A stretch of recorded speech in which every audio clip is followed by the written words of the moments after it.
तो जय नमस्कार दोस्तों, आप सभी का स्वागत है हमारे यूट्यूब चैनल रैपिड स्टडी में। तो आज है 22 सितंबर और आज आरडब्ल्यू पर जो आरपीएफ कांस्टेबल के लिए मॉक टेस्ट डाला जाता है उसको हम लगा चुके हैं।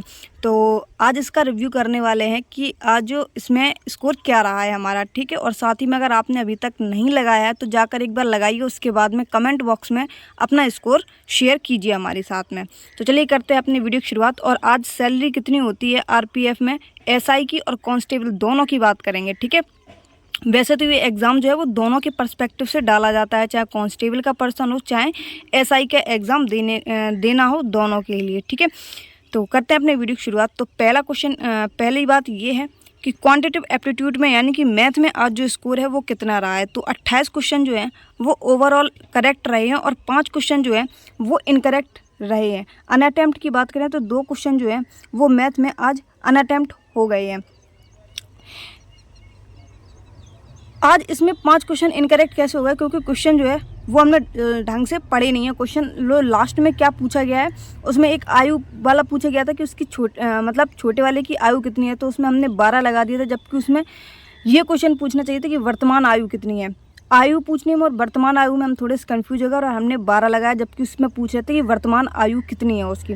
और ऐसे ही करके क्वेश्चन जो है वो हमसे थोड़ी मिस्टेक की वजह से गलत हो गए। वैसे मैथ में इतने क्वेश्चन मेरे कभी गलत नहीं हुए, 5 फर्स्ट टाइम जो है। लेकिन हाँ, अगर मैथ के क्वेश्चनों की बात करें तो इजी टू मॉडरेट जो है वो इसका आज जो लेवल था वो था, ठीक है, इजी टू मॉडरेट। इसके अलावा 2 क्वेश्चन जो है वो अनअटेम्प्ट रहे हैं। अब आ जाते हैं रीजनिंग पे। रीजनिंग आज इजी थी, जिसमें से 32 क्वेश्चन जो है वो करेक्ट रहे हैं और 2 क्वेश्चन इनकरेक्ट रहे हैं और 1 क्वेश्चन अनअटेम्प्ट रहा है। एक क्वेश्चन अनअटेम्प्ट हमने वो वाला छोड़ दिया था जिसमें आपको बता दें जो एक पैराग्राफ टाइप का था, जिसमें ये बोला गया था कि मतलब कौन सा वो होगा, मतलब इंग्लिश में कुछ लाइनें लिखी थी, जैसे हिंदी में आता है ना कि इनको जोड़कर लिखी, तो इसी तरीके से इंग्लिश में जोड़ने के लिए क्वेश्चन जो था वो था। तो वो क्वेश्चन पता ही समझ में ही नहीं आ रहा था कि उसमें हम क्या करें और क्या नहीं करें। तो 2 क्वेश्चन ये इसमें इनकरेक्ट हो गए, 32 क्वेश्चन इसमें करेक्ट रहे हैं और 31.35 जो है इसमें मार्क बने हैं रीजनिंग में। अब आ जाते हैं जीके जीएस में। जीके जीएस बहुत ज़्यादा पढ़ते हैं फिर भी जो क्वेश्चन है वो इनकरेक्ट हो जाते हैं। देखो 26 क्वेश्चन करेक्ट हुए हैं और 10 क्वेश्चन वो है इनकरेक्ट हो गए हैं। और अनअटेम्प्ट की बात करें तो अनअटेम्प्ट क्वेश्चन जो है वो 14 क्वेश्चन अनअटेम्प्ट रहे हैं। इसमें भी आज हमने वही गलती की है कि हमने क्वेश्चन को ढंग से नहीं पढ़ा है। फर्स्ट ईवीएम बोला गया था तो वो तो तेलंगाना आंध्र प्रदेश था, ठीक है। फर्स्ट ईवीएम जहां यूज़ किया गया था, लेकिन इसमें बोला गया था आम आदमियों के लिए ईवीएम कब चुनाव, मतलब ईवीएम से चुनाव कब किए गए थे, तो वो मेरे से हो गया गलत।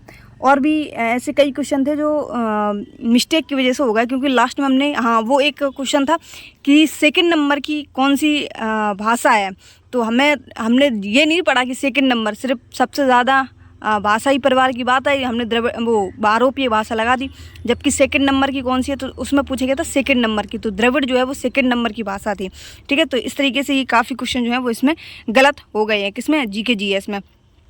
इसके बाद ओवरऑल की बात कर लेते हैं। तो ओवरऑल जो आज स्कोर बना है वो आज ओवरऑल स्कोर बना है 80.45 ओवरऑल। 120 में कितने में, 120 में 80 क्वेश्चन जो वो 80 नंबर जो है वो बने हुए हैं। रैंक की बात करें तो देखो आरपीएफ का एग्ज़ाम तो पास में है, पता नहीं क्यों सब लोग अभी आरपीएफ को कोई कल लगता है कि फार्म नहीं पढ़े हैं, या फिर आरडब्ल्यू के जब से यूपी पुलिस का पेपर नहीं फंसा तब से आरपीएफ को छोड़ दिया लोगों ने। सिर्फ 190 लोगों ने जो है वो मॉक टेस्ट अभी तक दिया है। लगभग 8 बजे, मतलब ये वीडियो हम बना रहे हैं और 8 बजे, और मतलब 8 बजे के बाद ही ये वीडियो शुरू हुआ है, क्योंकि एडिटिंग वगैरह में थोड़ा सा टाइम लगता है। तो समझ में नहीं आ रहा है कि आरपीएफ का फार्म कम पड़े हुए हैं या फिर कोई लगाने की इच्छुक ही नहीं है, या अभी एग्ज़ाम डेट नहीं आई है इसलिए मक्कारी दे रहे हैं सब लोग। देखो मुझे किसी से कोई मतलब नहीं, मुझे अपने आप से मतलब है, मुझे पेपर निकालना है, मुझे अभी से मेहनत करनी है, ठीक है। तो हमें अभी से अपने मॉक टेस्ट पर भी ध्यान देना है साथ ही में। और इसके अलावा अगर हम बात करें तो अच्छे मतलब ऐसा नहीं है, अगर आपको कांस्टेबल के लिए अगर आपको इसमें क्वालिफाई करना है तो लगभग आपको 95 क्वेश्चंस जो हैं वो सही करने ही होंगे, ठीक है। और अगर आपको एसआई के लिए क्वालिफाई करना है तो लगभग आपको 105 प्लस क्वेश्चन जो हैं इसमें क्वालिफाई होने चाहिए, जो फीमेल है या फिर मेल चाहे कोई भी बना रहे। तो एसआई के लिए तो आपको इतना करना ही पड़ेगा, तभी आप कहीं ना कहीं पहुंच सकते हैं। बाकी अगर आपको लग रहा हो कि पेपर सिंपल आता हो तो पेपर बिल्कुल भी सिंपल नहीं आता है, पढ़ने की ज़रूरत ज़्यादा है, ठीक है। परसेंटाइल की बात करें तो 96.84 परसेंटाइल इसमें बनी हुई है। ओवरऑल अगर करेक्ट क्वेश्चन की बात करें तो 86 क्वेश्चन ओवरऑल करेक्ट हुए हैं और 17 क्वेश्चन जो है वो इनकरेक्ट हो गए हैं। देख रहे हैं 5 क्वेश्चन उसमें, 10 क्वेश्चन उसमें और 2 क्वेश्चन रीजनिंग में।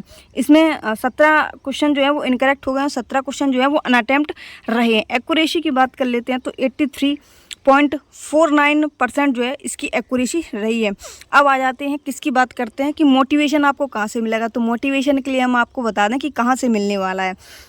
तो सैलरी कितनी होती है, सैलरी जानकर ही आप मोटिवेट हो जाएंगे। देखो ऐसा ही सबसे पहले बात करते हैं किसकी कि इसमें कांस्टेबल की सैलरी कितनी होती है। तो कांस्टेबल की सैलरी जब आप ट्रेनिंग टाइम करेंगे तो ट्रेनिंग टाइम में लगभग में 45,000 के समथिंग में आपकी सैलरी होगी। और बाद में इसमें जो एचआरए वगैरह, शायद एचआरए इसी में साथ में मिलता है 27% के आसपास में, ठीक है। तो इसकी ट्रेनिंग टाइम पीरियड ही 47,000 सैलरी है। तो मोटिवेशन के लिए 45,000 सैलरी काफ़ी है। और अगर एसआई की बात करें, ठीक है, कि एसआई की सैलरी कितनी होती है तो उसकी सैलरी जो है वो लगभग 70,000 के पास में होती है, ठीक है। बाद में अलाउंस वगैरह मिलते हैं तो ये सैलरी और बढ़ जाती है। ये ट्रेनिंग टाइम की बता रहे हैं कि 45,000 जो है वो कांस्टेबल की होती है और लगभग 70,000 जो है वो किसकी होती है, वो एक एसआई की सैलरी होती है। तो 45 और 70,000 एक मायने रखते हैं, ठीक है, किसी भी मिडिल क्लास फैमिली के लिए इतने रुपए।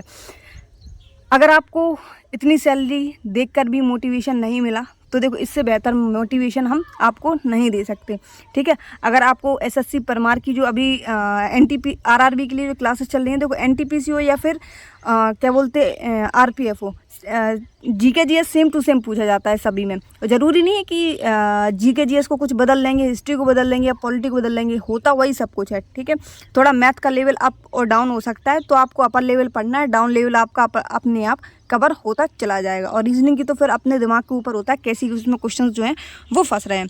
लेकिन प्रीवियस ईयर के कुछ क्वेश्चन हम उसमें लगा रहे हैं, तो उसमें कुछ क्वेश्चन जो पैराग्राफ वाले हैं वो देखो मेरी तो समझ में अभी नहीं आ रहा है। लेकिन हाँ, अगर प्रैक्टिस सेट में जब कराए जाएंगे ना किसी पर भी, या तो आरडब्ल्यू पर या फिर जिस पर कराए जाएंगे, वो थोड़े से अलग लेवल के क्वेश्चन हैं, तो वो बस एक ही क्वेश्चन पूछा जाता है पैराग्राफ में, ठीक है। तो अगर उसको छोड़ भी देंगे तो ज़रूरी नहीं है कि उसको सीखना ज़रूरी है, लेकिन सीख लेते हैं तो एक क्वेश्चन क्यों अपना छोड़ा जाए। तो उसको जब कोई सिखाएगा तो उसको सीख लेंगे। वैसे मुझे अभी मिला नहीं कि उस टाइप के क्वेश्चन कोई अगर बता रहा है तो।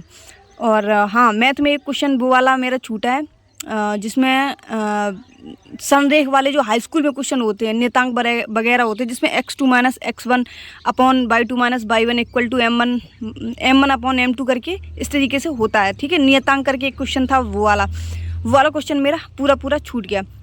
और एक पैराग्राफ वाला क्वेश्चन और था, वो मेरे समझ में नहीं आ रहा था कि उस क्वेश्चन में क्या आंसर होना चाहिए, तो वो वाला भी मेरा थोड़ा सा छूट गया है, ठीक है। वो क्वेश्चन थोड़ा सा अलग था, अभी एग्जैक्टली याद नहीं आ रहा। तो आप अपना जो स्कोर है वो कमेंट बॉक्स में ज़रूर बता देना कि